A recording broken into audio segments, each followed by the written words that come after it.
hello and welcome back to the newly named Man with a Movie podcast. My name is Linas and I'm joined by my co-host Daniel. Hello. It's it's a good name you picked out. Yeah, finally, after an arduous consideration process, a lot of arguments, borderline violence, we finally did select a name, and we just basically took a film, slightly twisted it. Turns out it's a pretty good name. Yeah, we were pretty close to fisticuffs at one point. Yeah. My question with the name, though, it says man. So which one of us has the podcast? It's a good question. I guess you came up with the idea for the podcast, so I want to say it's probably you, unless we're just like this amalgamous being, just one man that slowly will come together as the podcast progresses. I like that. Yeah, thematically we're all one person. Exactly. Yeah, this will be like the ending of Possession when both of them die and just become that one creature. I like that you can compare every part of life to Possession in some way. That's true. Yeah, I often do. So what are we talking about today? So today what we're going to be talking about is we're going to be doing a little recap of 2023 at the time of when we're recording this. It's just the start of 2024, January 5th actually. And we're going to look back on the year and essentially look at what we watched, what directors we discovered, maybe genres or movements that we were into, and maybe even talk about what was happening in 2023 in the world of film. And we're going to be starting out by talking about directors. What directors were we into this year? What directors we discovered? What sort of stuff were we watching? Was there anyone that we fell in love with, someone rediscovered, that sort of thing? Do you have any names in mind, Daniel? Yeah, there's one. So I look back at my year and there weren't really, I don't think I binged directors exactly, which is kind of interesting. So there wasn't like a big name that captivated me. In this, like in 2022, I discovered Teo Angelopoulos, who might be my favorite filmmaker ever. Last year, I think I only really discovered one name who I would consider maybe an all-time favorite, although I'd still have to probably see more of his films and rewatch some of his films. And he's not a household name. His name is Mani Kaul. He's an Indian director, and he made the Clay documentary, didn't he? Yeah. Yeah, he did. Yeah. He has a very interesting place kind of in film and nowadays. So I think a lot of people would know Satyajit Ray, who is probably the most famous director of the parallel cinema, kind of a movement. It's really a loose amalgamation of a variety of directors and things. But basically it refers to the films made in India around the 50s, 60s, 70s that were just non-mainstream. It's really just like non-mainstream films. So Satyajit Ray is the biggest name, and he made a lot of stunning films. The Opu trilogy, The Big City, and The Music Room are all incredible films. And the thing, though, is I don't think a lot of people know much else about Indian film or that movement. And I wouldn't suggest Mani Kaul is the first name to turn to. I think other films and people to check out would be like Pyasa by Guru Dutt and Ritvik Ghatak. But once you kind of dig into it more, you do see that Mani Kaul, he comes in a little bit after these guys, and his style is completely separate and different from all of them altogether. Where I'd call like Ray and Ghatak as informed more by neorealism and have I think a lot more accessible style and themes and characters. Kaul comes more from the Bressonian tradition. It's a lot more experimental. Oh, interesting. Yeah, so his films are a lot more austere. There's kind of somewhat experimental, I'd say. They exist in a plane not unlike Parajanov or Veera Sathakul, at least some of his later ones. His debut, Uski Rodi, which means Our Daily Bread is very much like Bresson, I think, in a lot of ways. And that'd be a pretty good starting point for people who like Bresson. And then the other film I think is my favorite of his that would also act as a good starting point is called Duvida. And that's kind of more in this otherworldly, ethical range where it's very much focused on a meditative look at it's kind of like a ghost story, and it is very focused on images, silence, stillness, very spiritual. His documentaries, like the one you mentioned, Mind of Clay, and there's another one called Drupad, which are both really poetic as well. And would also act as, I think, pretty good entry points. But he gets a lot more insane later on in his career. So yeah, he's probably the biggest discovery for me, as well as Indian cinema in general. There are a lot of kind of insane directors who made films in the even 60s and 70s. And yeah, Manikal, even like if thinking of like the iceberg again, he's not even like the bottom of the iceberg in terms of Indian cinema at this time. I still have a lot more to discover still, but he's probably the biggest name. I'll give a quick shout out to a few others, and you can chime in on these as well. Bartos, Lithuanian director, Franco Piavoli, and Teo Hernandez were three others I saw quite a bit of and really, really enjoyed as well.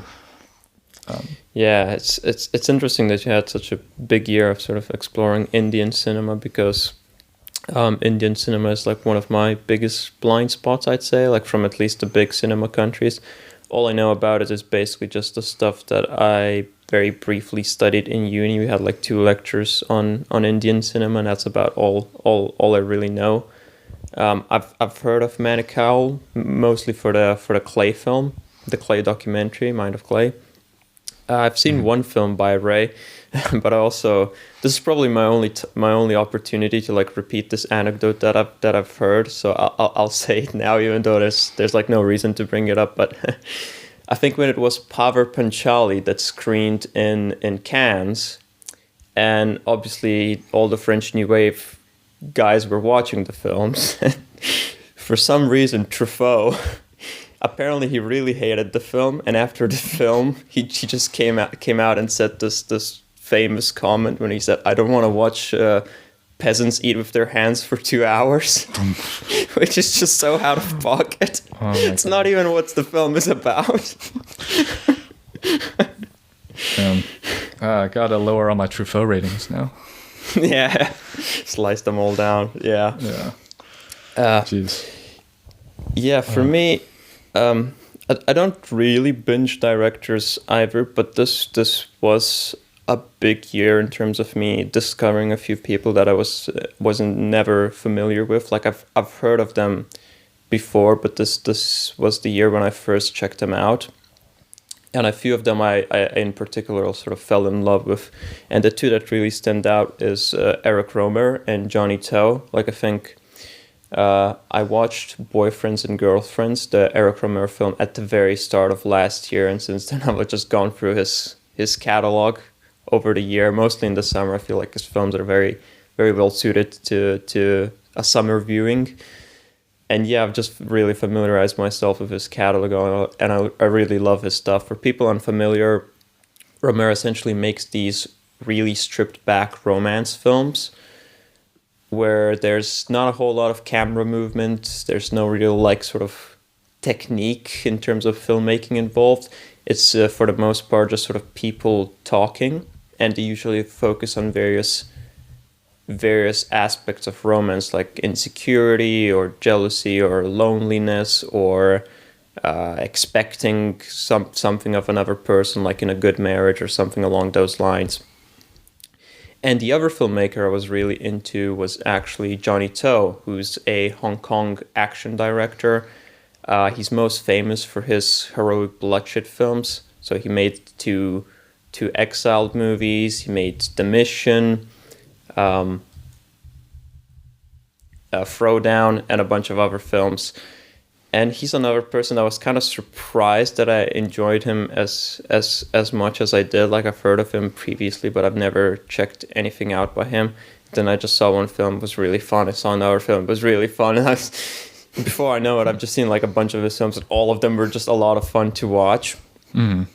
And I guess this year I also realized, because like I'd say both of them, Eric Romer and Johnny To, definitely have like slotted into the mix of directors that I consider to be like my favorite directors of all time, directors I enjoy watching the most. And I realized that every director on that list is known for making films using the humanist approach. Now, humanist film theory, I'm pretty sure it's not a real not a real thing, but what the humanist approach essentially boils down to is that in their films, they really focus their attention on the people, and in particular, the connection that people form with one another. So in Eric Romer films, it's really obvious that's pretty much all his films are about. They're about sort of chance encounters with one another, falling in love, falling out of love, all the sort of intricacies of human relationships and connection.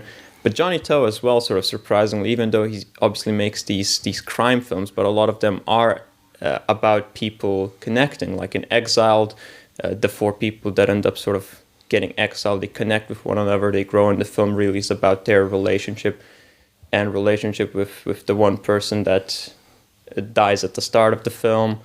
In The Mission as well, it's all about the connection that these sort of criminals form with one another. And a film like Throwdown, even though it seems like it's about judo, and then at the end of the film you think, oh, it's actually about blindness, but in actuality the whole film is actually about friendship. And some of my other filmmakers as well, like Kieślowski, also very much makes films using the humanist approach. Like Three Colors Red is pretty much a film all about like chance encounters and connecting with people as well. Jim Jarmusch as well, he also uses the humanist approach quite a lot. And even someone like Pedro Almodovar, he also sort of falls into that same category. And I never sort of realized, I just thought, oh, I like what I like, and there's no real thing that sort of connects all of these weird interests that I have. Until like very recently I discovered, oh, there is like one big similarity in how they approach cinema and how they approach their subject matter. Yeah, I was going to actually bring that up about humanist cinema, because I would definitely categorize Romer and To, even though I've only seen one To, as falling under that umbrella. And the examples you list are interesting because I also love humanist cinema. And I would throw in a few other directors for me, like Edward Yang and Abbas Kiarostami. Yeah, for sure. Two big names who are really about how, I guess, more about the goodness in people than like... Yeah. I think I'd like to hear your answer, but at least for me, why do I like humanist film in particular? It really feels more like a breath of fresh air compared to, everything else. Maybe you even grew up watching everything else kind of in the mainstream film that's filled with like character tropes, people that are either like a pure villain or like a side comedic relief character or like a perfect flawless hero, etc. But I mean, people in real life are clearly much more complicated in 3D, and I do like films that are really about that are find the good and the ugly in characters that it really just explores their depth, and they're not, I don't think, as much plot focused, at least the ones that I like. They're really more about the characters and their relationships. Yeah, for sure. Like all the filmmakers I listed, like even some like Johnny To obviously pays a lot of attention to the plots, and I'd say even Eric Romer, even though there's not a lot of action, I'd say his films are pretty tightly scripted. And if you rewatch some of them, you really do see him sort of lay the hints for what's about to happen later. Like I've noticed, just because I watched a lot of his films this year, a lot of them follow this structure where at the start of the film, a character lays out their almost philosophy. Doesn't necessarily have to be like philosophy on life. Sometimes it's like philosophy on love, philosophy on friendship, and something along those lines. And then it sort of gets challenged throughout the film. But yeah, as you sort of mentioned, what I really like is that the people who utilize the humanist approach, it's almost like they have more compassion for their characters, and they do almost treat them like very like complete people. Like I think Pedro Almodovar really stands out in that aspect. Like, I think all his films are categorized by like how much compassion he has for the people that he's making his films about. Yeah, I would agree. I think I haven't seen a whole lot of Almodovar. Yeah. I do think with humanist films, he's probably one that has a lot more style. As long as like someone like Jarmusch as well, like you mentioned. And I like them, but I also think I think for these types of films, I also with the two I mentioned, like Yang and Kiarostami, they're really just kind of, the camera is just kind of laid back and static in a lot of them. Yeah. And I think there's multiple approaches. There's no like right or wrong. That's just kind of the main approach I gravitate towards. Kind of purely situating the camera, allowing the characters to interact, and kind of laying back very little music. Interestingly enough, I did also watch my first two Edward Yang films this year as well. I watched Yi Yi and I watched Taipei Story. And I think Yi in particular, like when I saw it, I certainly thought it was very good, but I maybe didn't love it as much as some other people, because I know it's like a massive film, like everyone really likes that film, but it has like really, really grown in my mind, and I really remember like some of the scenes super vividly from that film, like the restaurant scene. I don't remember the characters' names, but it's between. I think people know which scene I'm talking about. It's a very infamous scene. I also really remember that one quote about movies where one of the characters says, "My uncle says that watching movies is like living 3 lives. That movies account for the two other lives worth of experience." And I really like that quote, and it has really sort of stuck in my mind. Yeah, Yang's dialogue is always great, but yeah, Yi and A Brighter Summer Day are my two favorites, and they are just really poetic with the characters, the dialogue, and everything, without being like overly so. They're really just kind of naturalist sort of films. Yeah. Yeah. And as a side note, I will be rewatching Yi Yi and a couple other Yangs in the theater, because there's a retrospective going on. Oh, wow. This month. Oh, so. That's really cool. Yeah. Yeah. That's awesome. I'm very much looking forward to that. Yeah, I think I'll check out A Brighter Summer Day at some time in the near future as well, like in the next 3 months or so, just so I have seen the 3 big Edward Yang films that most people know about. But okay, I think find 4 hours of free time. Yeah, a classic. Yeah, but I think, should we move on to the next question now? Yeah, please. Okay, next up, we're going to talk about genres and movements that we sort of really were watching the most this year. Are there any sort of genres that you in particular explored this year? Yes, I will caveat this by saying these are really not traditional genres. So I guess just the first I'll talk about is diary cinema, or these are, I mean, the word diary in relation to film is always kind of strange, because diary is an inherently different medium. It's a book, and there's not really an exact 1-to-1 version for film. Even the ones like the examples I'll mention, they're really films that are like just personal documentaries, which are not exactly the same. I think a diary, like as a book, you think of it as like a collection of your thoughts from day to day. There's really only maybe a few filmmakers out there who do something like that. Jonas Mekas is probably the most known. And even still, I'm sure he edits down a lot of his footage. So it's not really just here's every single day of his life. But sure. A lot of his films give you that impression, at least.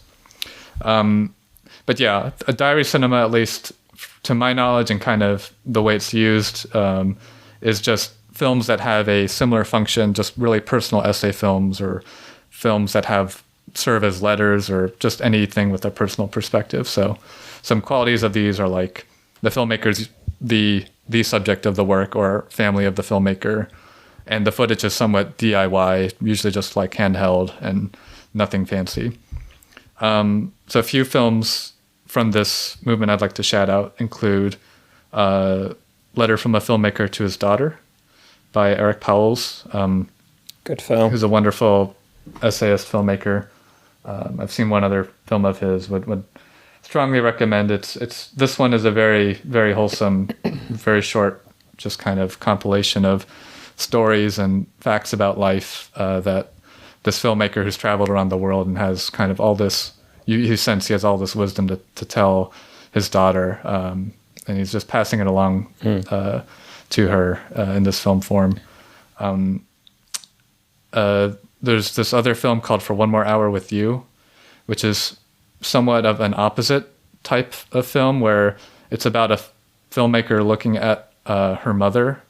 And I won't exactly spoil it, but it's really tragic. And it's basically like, what if I just had one more hour with you, to live with? All I really have are pieces of like photos and video and stories and things from other people who knew my mother. And so she compiles it and to try to weave together the narrative of who she actually was.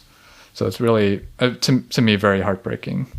And a few others as well. I think those were two of the biggest standouts for me. So that's one genre. One other one, which is a little bit adjacent, not too dissimilar, because it's also documentary. It's the observational documentary. And this originally was called like cinema verite in the 60s.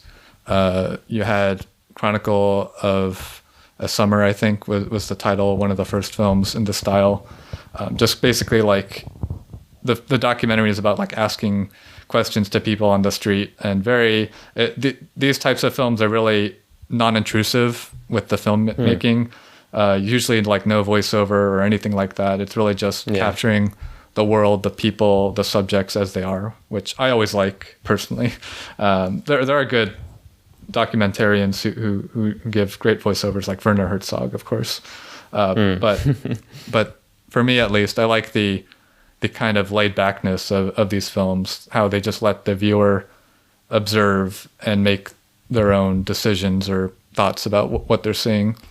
So probably the biggest name for me, at least in this genre, is Frederick Wiseman.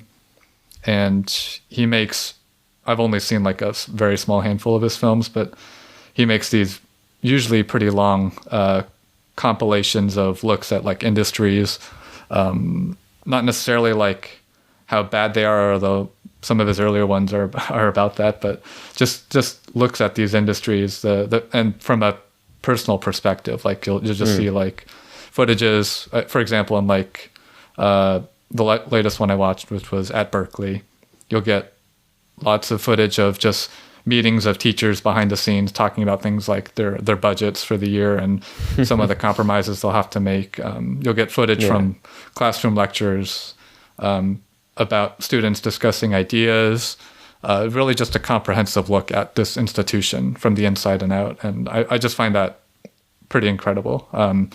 It's, how you can try to capture something so gigantic from a personal kind of view. And then there's a few others as well. I mentioned Bartos earlier. He made this one called In Memory of a Day Passed By. I look at I actually don't know which city this was, but it was a city in Lithuania. It's really kind of a cold and an alienating look at this city with the people that are really just trying to make it through each day. There's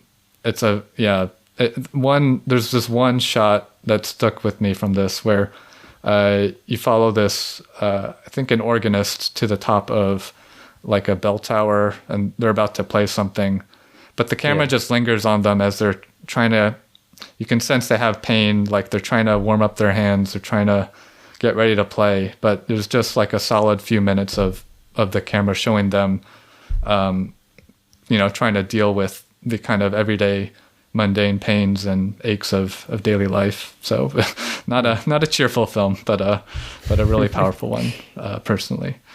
Yeah. So those are at least some examples and some reasons why at least these two genres are really impactful for me. Yeah, most of my familiarity with diary cinema comes from Jonas Mekas, particularly because I'm Lithuanian myself, and he's like the one good filmmaker that we have, and strangely enough, he's not even very much known down here in Lithuania. Like people just kind of know him for his poetry here rather than his cinema. But yeah, I'm familiar with some of his films. I've seen diaries, notes, and sketches, and that, well, very much feels like a diary. It's sort of split into multiple parts that showcase different, not even different parts of his life, more like different events, different sort of segments of his life, really, or his time in America. But yeah, I don't think I've seen too many observational documentaries, but that is something I'd be interested in sort of checking out more of one day. Mm. So what were some genres you discovered this year?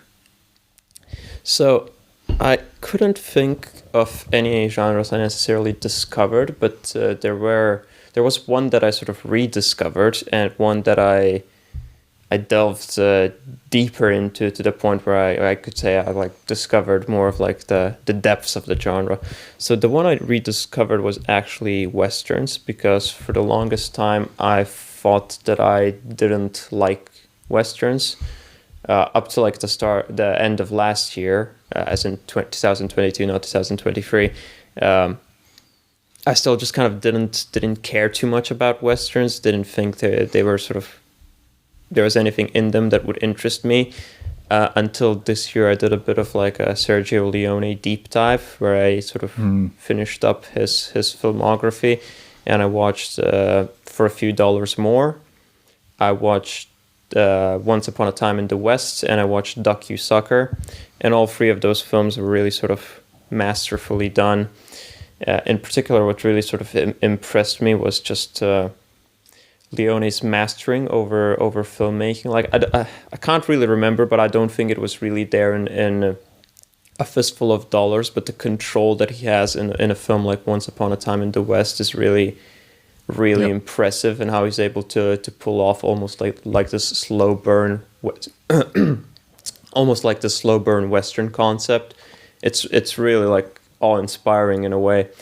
But aside from Leone, I also checked out a few other sort of iconic Westerns that I've never seen. Like I checked out The Great Silence, which was also really, really good and really devastating. I also watched McCabe and Mrs. Miller.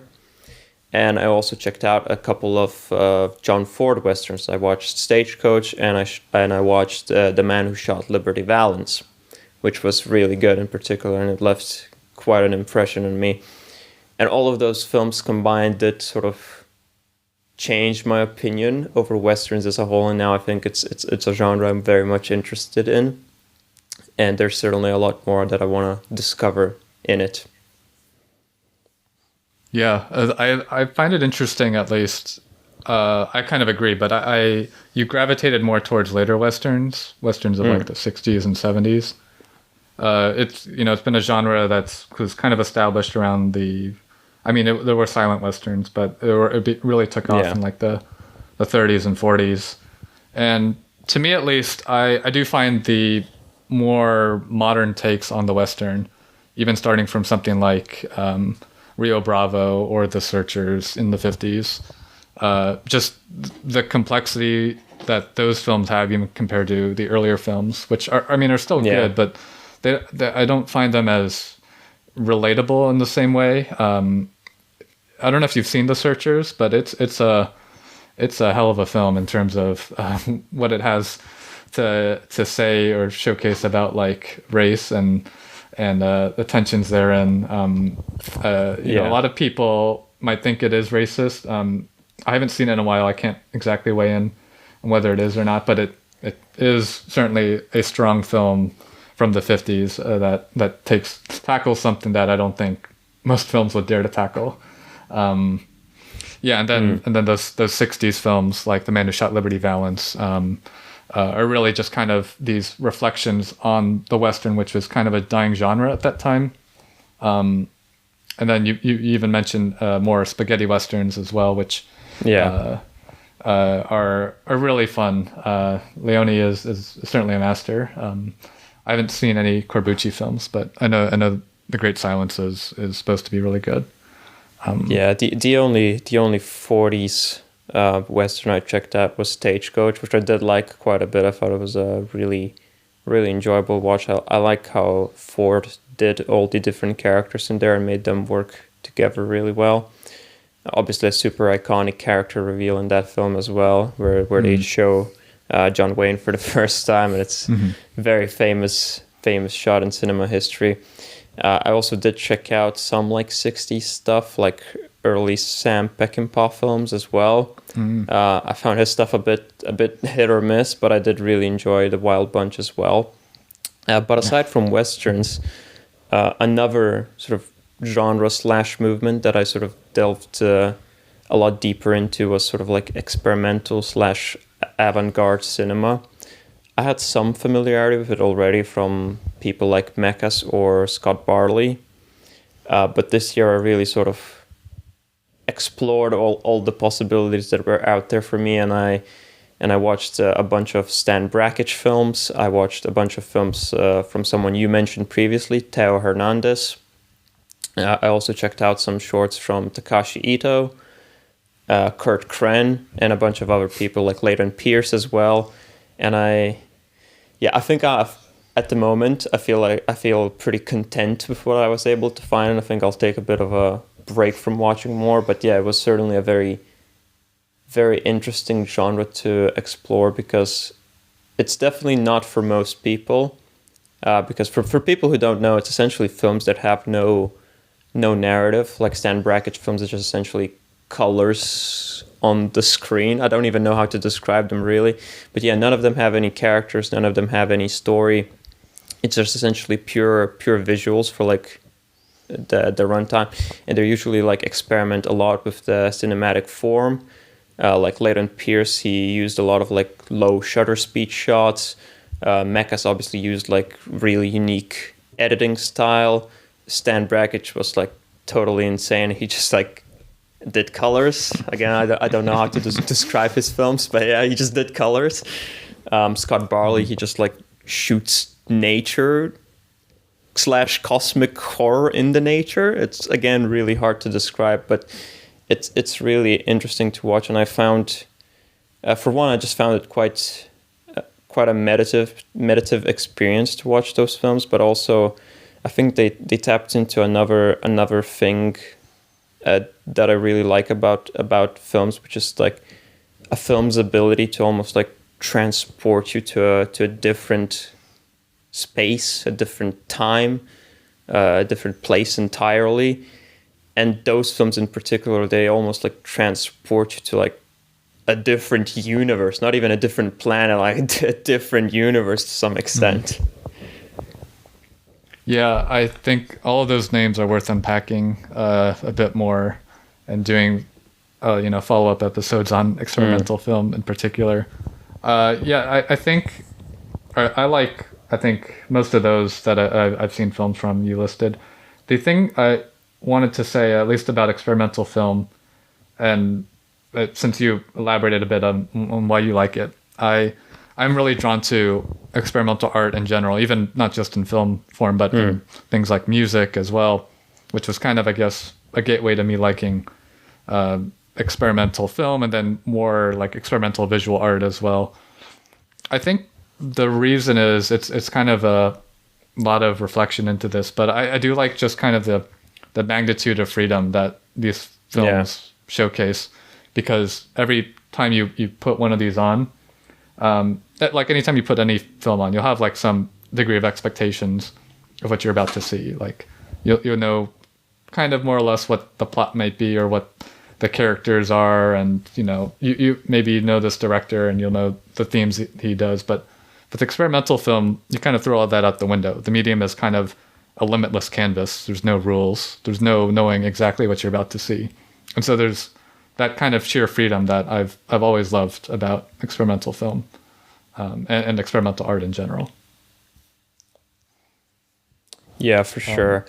Yeah, it's certainly a very limitless approach to art, because when you're making narrative films or like music, there's a certain structure you have to follow, certain rules that you have to abide by if you want to make something that's, you know, like worthwhile. But in experimental cinema, all of that sort of goes out the window, and it's just like complete free reign. And what's interesting is also that like all of these experimental filmmakers, their stuff is really different from one to another. Like, sure, there's like some Theo Hernandez films that are maybe slightly similar to some Stan Brakhage films, but for the most part, their stuff is like, it almost like shouldn't even exist in the same genre. It's like really different from one to another. Yep. Yeah, I agree. And I will do one more bragging of a screening I was able to attend, where I got to see a bunch of Stan Brakhage single screening earlier in 2023, and that was really transformative.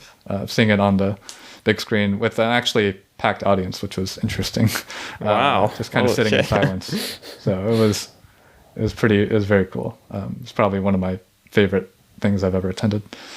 So, anyways, shall I move on to our next segment? Yeah, if you're happy to move on, let's go for it. Okay. Let's see. All right. So our next segment is about our favorite 2023 films, either new releases or just things we saw from this year. Yeah.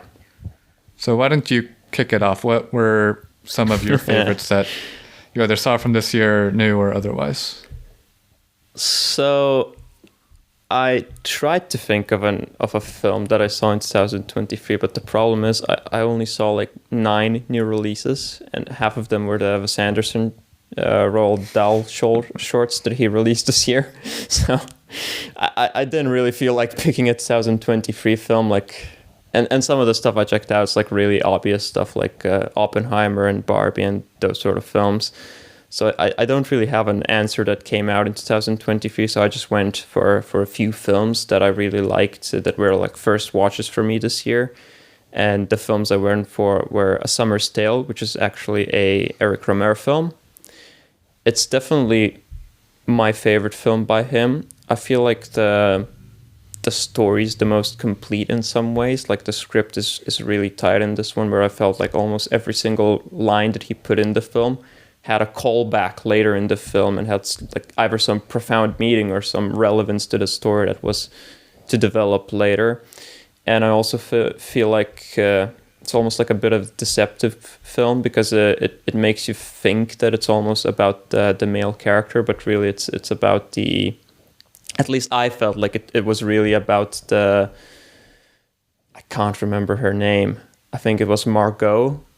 One of the first female character that he meets, and I just found the story really connected with me and affected me in some deeper way than his other films. Some other films that I really like this year is Possession, which we briefly reference at the start of the episode, and also Dell'amore, which I've in the America and English-speaking countries is also known by its much worse name, I feel like, Cemetery Man. I was surprised that I liked this film, because I usually don't care too much about zombie movies, but this was a really interesting zombie movie that was like not even highly stylized, was extremely stylized, surreal, super strange zombie movie, an adaptation of a comic book story as well. And what I really liked about it is that I felt as though the film was really about depression, and I thought the way they sort of depicted it in this like surrealist manner while telling a story essentially about a guy who works in a cemetery and kills zombies that arise in the cemetery, I thought it was a really interesting way to do it, and it also like really connected with me in some ways. What about you? Did you see any 2023 films? I did see a fair share of new films. I will say it's a little unfair for like average people, when at the end of 2023, all the critics release their top 10s of the year and everything. Yeah. But they have all these private screeners. They can get basically almost every film they want to see seen. Yeah. But there's just a lot of films that have not released yet and people haven't seen from last year. I've probably seen more than most because I went to one film festival in California. So I got to see like the new Hamaguchi, the new Vendors, a few others, the new the Taste of Things. But I will say, having seen, I don't know, the range of like, I'm more selective with the new films I've seen. And I've maybe seen like 30 or so. And to be honest, I wouldn't say any of them have been amazing. I think there've been a lot of very good films, and then a lot of the films that have been critically acclaimed, just a good portion of them I don't really care for. It's kind of strange this year because I felt that way more than most years. But maybe for my sake, I won't get into too many of those hot takes. Okay. If you want to see them, just check out letterboxd.com/Olmec. So I guess I'll my answer will be like yours, just talking about other films I've seen in the year 2023. I think for me there were also 3 films that made a really big impression. These are all like top 50-ish films for me now. So one I know you've seen this one, which is the Raul Ruiz film Love, Torn in Dreams. Oh yes, great film. Yeah, this film like completely blew me away. I think it's my favorite by the director, the very quite cult in an art house sense director Raul Ruiz. Who's kind of a man of multiple countries. He grew up I think in Chile. He made France-produced films, and I think eventually found his way up in Portugal.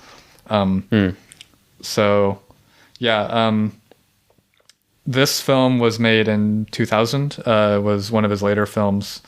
And I don't know if you know the Saragossa manuscript, either the text or the film by Haas. I haven't seen the film, but I'm familiar with it. Like I know that it exists, and I know roughly what it's about.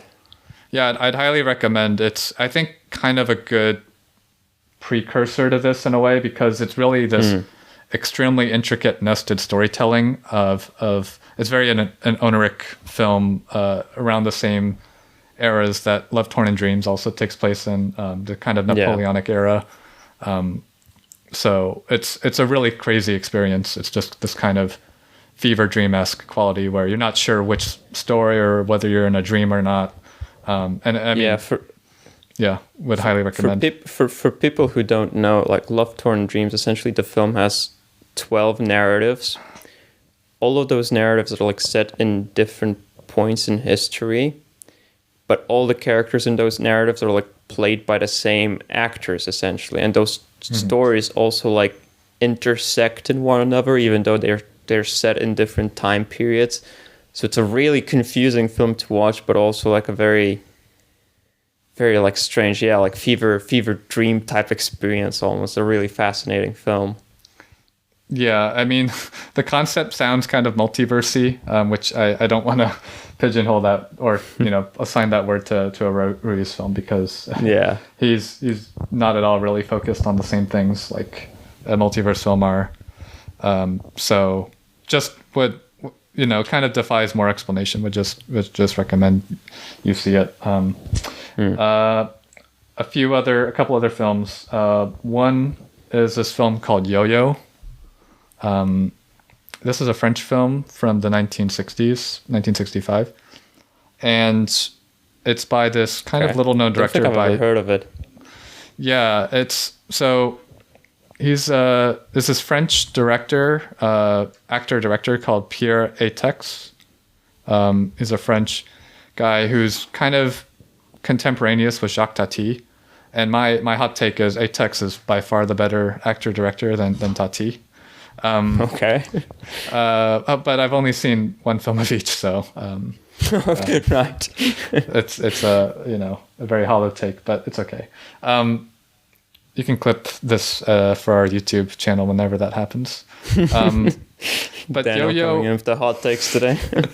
yeah, Yo-Yo is this really it's a funny film, but it's also moving and melancholic in parts. It's just this wonderful blend of whimsy, lots of visual gags about the kind of illusion of perspective. I'd also call it humanist, like that word we were describing earlier. And the one thing I do like, which is not really a spoiler, it's just kind of the filmmaking. You'll anyone who sees it, this is kind of happens in the first 20 or 30 minutes. But there's this really interesting conceit because the film takes place in the 1920s and 60s. So it begins like at the time silent films were being made. And so the film starts as a silent film. And then when it moves into the 30s, it becomes a sound film. So, I mean, it's a really just kind of simple but brilliant concept that maybe seems obvious by now. Like, why hasn't anyone really done something like this? I think there are a few that kind of do. There's like The Artist or whatever that film was kind of recently. But yeah, but Atex beat you to it by 60 some years. So anyways, would highly recommend. And then the last film is a lot more, probably more daunting, which is the Soviet War and Peace. It's the 4-part film by Sergei Bondarchuk, made in also the 60s, between 1966 and 67. And so it has some interesting history because it was the film the Soviets poured an inordinate amount of money into as a way to, because it was during the Cold War, they were trying to show the Americans like who, the true, craftsmen of film were at the time. And also because America, they did take a shot at adapting War and Peace in the 50s, which I haven't seen, but, I don't think anyone really talks about nowadays. But yeah, it's this awesome film, visually and everything, and it's super long, and because it's in 4 parts, it's like this. You can think of it like a mini series over like 7 hours, I think. But it really just flies by. I mean, there's a lot of sections that are like battle sequences that are really just stunning and epic, but all the parts in between are great as well, that use pretty even sometimes experimental angles and techniques. I mean, it's just a great experience, wonderful visually, and amazing. So yeah, would highly recommend. Yeah, there was one Soviet film I was also really close to putting on my list as well, which is Cranes Are Flying, the 1957 Kalatazov film, which I saw like at the very end of the year, like 28th of December, I want to say, and it really hit me deeply emotionally. The ending made me cry, but also just the film was so impressively well made. The shots were it had like both like the really stark still shots as well as like those really like chaotic, almost like experimental-esque moving shots where you just like lose yourself in the chaos. It was a really impressive film that I nearly put on my list. Like one other film just popped into my mind that also like very nearly made the list was The White Ribbon, which I guess I also just want to throw out there because I did also have a pretty big Haneke year. I had never seen a Haneke prior to this year, and I watched like 4 or 5 of his films this year and loved all of them as well. He's another filmmaker I sort of discovered that I love throughout the year. Awesome. Yeah, I have not seen The White Ribbon, but I do want to. I do like Haneke and the few I've seen. As a funny side note, I attended a Haneke screening as well, and the introduction, the person who was introducing him, this is one of the most American things, but he called him Haneke. Oh my god! Which I think a lot of us were looking at each other like, is this guy serious? And it was funny because it was also like a video Q&A with the director. So I don't think he said that to his face, but that would have been. I think Haneke would have ended the call instantly. Sad enough. Yeah. Yeah. Okay. Well, that's our recap of the year done. Now, before we're gonna end this podcast episode, I do have a little secret segment that I didn't tell you much about. Oh no! It's a little game show that I thought of. Essentially, what I've done is I've brought 4 movie posters with me, and for audio listeners, all of these movie posters are the ones that you basically, if you look up these films on Letterboxd, this is the default movie poster that they have currently. To 2024 January, whatever poster they had at that point in time, that's the poster we're talking about. And I'm just going to give these posters to you, and I want you to give them a grading. So the first poster that I have is the Shining poster. Yeah, so this poster, I mean, it's like this yellow poster. You see, I think that's Jack Nicholson's face, kind of in this very scary shot across the letters. But it's very quite simple overall design. I like it. I think it's effective, and it really, that's all you need to say, I think, about this movie. So, what sort of grade do you want? Thumbs up? Whatever you feel. You can just get... Okay, you go. Yeah, that's fine. Yeah, I don't know. I have a bit of like conflicted feelings on this poster. I think the yellow is really iconic. Like, it's the same yellow that they used for Doctor Sleep. And I think the yellow also comes from the novel, but don't quote me on that. I might be making stuff up here. And the text on the yellow is also pretty iconic. But the problem that I have with it is that I think the one thing that a poster should do is they should tell you something about the film.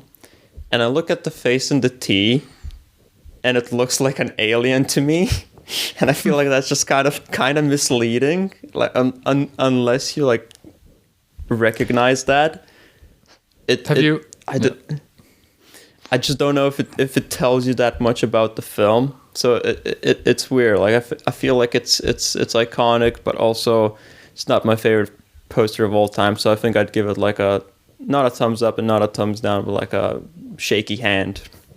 Have you seen one of the original trailers for The Shining? It's the one I'm thinking of is just like maybe a 30-second trailer shot of the elevator. And the elevator just opens. Is it the blood? Yep. Oh yeah, I have, yep. yeah.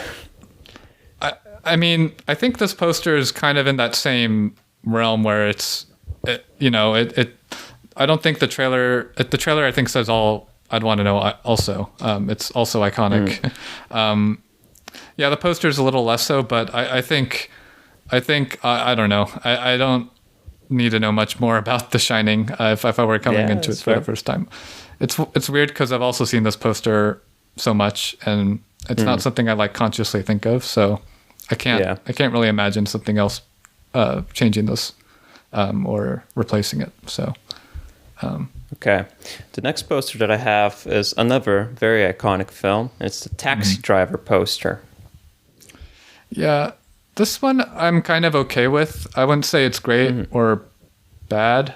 It really just, you see Robert De Niro, aka Travis Bickle, standing in the middle of the poster, a taxi car behind him.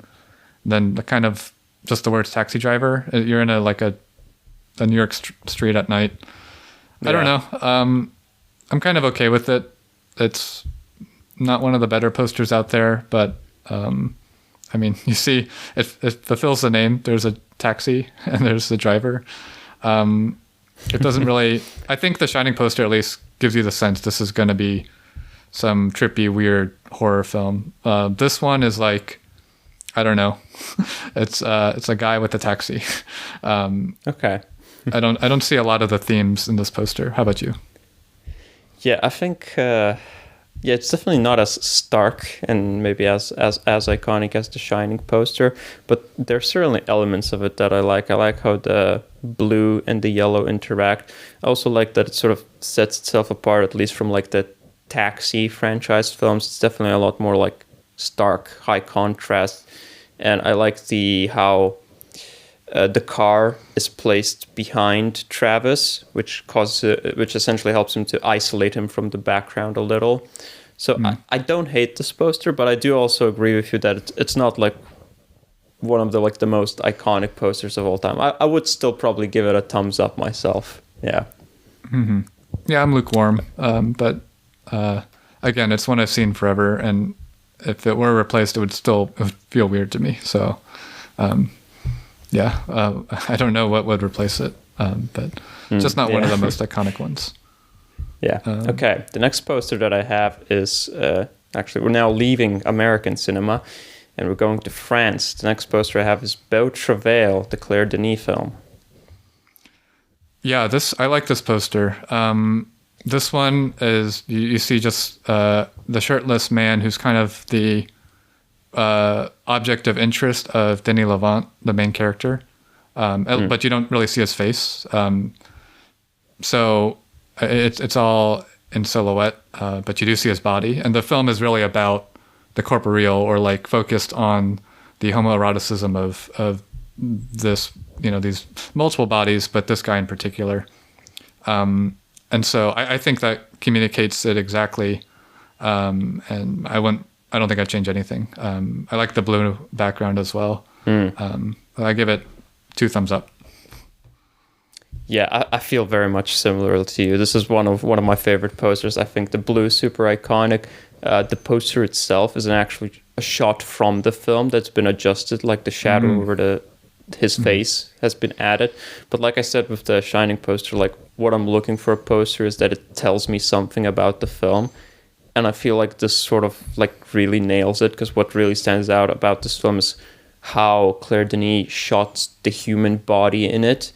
But also the whole film is sort of like about this homoeroticism, as you said, masculinity, insecurity. And I feel like you look at this and you get that, like, get the sense that it's going to be like about masculinity to some degree. And I think the blue in the background is also just super iconic as well. And identity. I think the silhouette of the face is really like about self-discovery of a person. And so, thematically amazing poster. Yeah, I'd give this one a 2 thumbs up as well. Okay, the last poster that I have is the Come and See poster. Yeah, so this one, I think I really like the poster. I don't know if it fits the film entirely. To me, it kind of has a weird sci-fi quality. With the colors, it's like blue and red and yellow. And so it almost looks kind of like this would be the poster for something like Dead Man Letters, that Soviet film about this post-apocalyptic wasteland. This Come and See is obviously like, a really distressing war film, but it really is, for the most part, like anchored in reality, and really horrific. So, I mean, I do like the poster. I'm just saying I don't know if it matches the film exactly. So I'm kind of moderate thumbs up. Yeah, I think this is where I come in with the hot take, because I remember when this poster got replaced on Letterboxd, there was like a big uproar of people who were really upset and wanted this particular poster back, and they brought it back. But I'm actually not a big fan of this. Like, for one, what you mentioned with the colors, I feel like it gives you a sense that it's going to be a sci-fi film. But also, just aside from that, like, when I'm looking at a poster, what I think the goal almost from like a photographic point of view is that you want to get like good subject isolation, so that your eyes sort of gravitate to something and that you pay attention to something specific in it, and something like really sticks in your mind. And in this poster, just kind of hard to even, unless you have seen the film, it's hard to even make out what you're actually looking at here, which is why I'm not the biggest fan of this poster. I think it's a bit misleading, and it's just not that sort of clear, or like that sort of in line with what the film is. So I'd probably give this one a thumbs down, unfortunately. Yeah, in terms of fit with the film, I agree. I do like the colors, and I just think it's for the wrong film. I agree. Okay. Okay, well, that's all the posters. And lastly, just to wrap up the podcast, as always, do you have any end of podcast recommendations for the viewers? Yeah, so this was a film I just saw. It's a film called The Company of Strangers. It's a Canadian film from 1990, directed by Cynthia Scott, whom I don't know if she made anything else of note, but at least this film was really beautiful. And I think it relates back to what we were saying about humanist films. It's really just a film about a group of old women vibing, reminiscing about life. It has this somewhat surreal premise of these women going somewhere. You're not exactly sure where, but they're on a bus and the bus breaks down. And so they take refuge at this abandoned house. It doesn't end up like Texas Chainsaw Massacre, just for those curious. It's really just a series of reflections on life that are really beautiful. And the other thing is they're also informed by the actual lives of these actresses, because after like a scene, you'll see these photos of these women at an earlier age, with either the people they're talking about, or just something about their lives. So it's kind of almost not quite Kiarostami, but it's somewhat in that, fiction informed by reality type of filmmaking, which I find just really quite interesting and beautiful. Old women vibing was certainly a strong pitch. It made me immediately interested in wanting to check this one out. Nice. Yeah, I sort of kept up the tradition that I started last time and did not go for a film recommendation again. Instead went for another book, which is a book I reread recently. I think at the start of December, and it's Carmilla, the Sheridan Le Fanu book about, vampires, essentially. It's a very short book, so it's quite a quick read if anyone wants to check it out. What's interesting about this book is that it technically isn't the first modern vampire story, but it's the one that...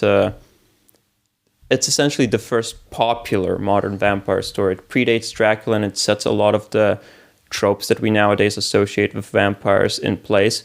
It's like, for instance, people don't really know, but obviously vampires existed in folklore, but they were completely different. They didn't really drink blood. They usually ate corpses. They weren't nothing. They didn't look anything like humans. They were like this completely different thing that also kind of fell out of popularity in like 16th, 17th century, and people kind of forgot about them until Carmilla and subsequently Dracula sort of brought them back into the mainstream, as well as redefined a lot of their tropes. So a lot of like the stuff like vampires looking like humans, vampires drinking blood, some of the vampire weaknesses, those come from this book, and I just feel like this is a really interesting book. It also like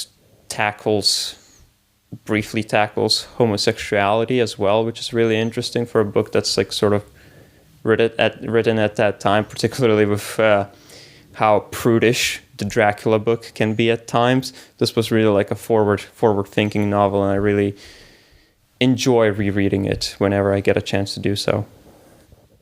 Oh, I didn't know it established all those tropes. That's really interesting. Cool. Okay. Well, I think it's going to be it from us. Do you have any parting words for the listeners, Daniel? I guess until next time, this was a fun recap. I got to flex on all the different screenings I went to, which was fun.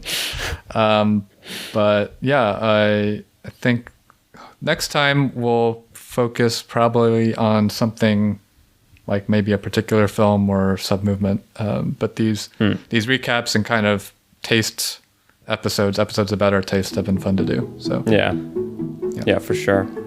Okay. Until next time, take care.